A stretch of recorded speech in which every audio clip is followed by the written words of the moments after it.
So I'm just popping on today to talk about an email that I got from a woman. I get a lot of emails from women that reach out to me and share things with me that they could never share with anybody else, and it's really even hard for them to say it out loud to themselves. This email came, and this woman had finally a little bit of space for herself. It had seemed like years since she had any space from her family members. Her family was away. She sent me an email and shared that she's been really struggling with feeling like her sexuality is not reality. It is a fantasy. And that is how she has felt really her whole life.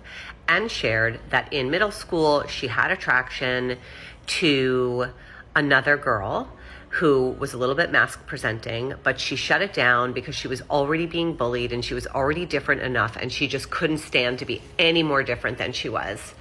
And so she went through life just really trying to find heterosexual relationships and fit into them, which did not work well. She had a couple of relationships that were, unsuccessful, unhealthy, and finally found a man, settled down, had a beautiful family, a lovely man that's a very good friend of hers and has been living this life, raising her kids, relatively content, but always remembering this piece of her sexuality that just seemed like a big fantasy and never was a reality, and was out meeting with her mother and chatting over lunch.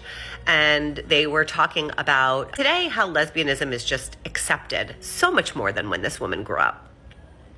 And as they were having this conversation, her mother said to her, "I did not want you to be a lesbian because I really wanted grandchildren."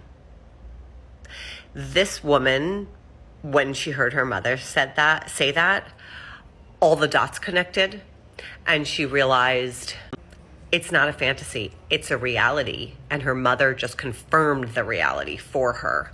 Her mother knew that she was not straight and went along, prompting her to continue on her compulsory heterosexuality journey. And this woman's world was just sort of like blowing up, and she was actually considering telling her best friend about this. And she just wanted to share that with me. And I just thought, wow. We all have moments where if you're a late bloomer, where you have repressed your sexuality for an extended period of time, and there is something, a person, an experience, something you see, something you hear that wakes you up. What is it that woke you up? I want to know. Please share in the comments.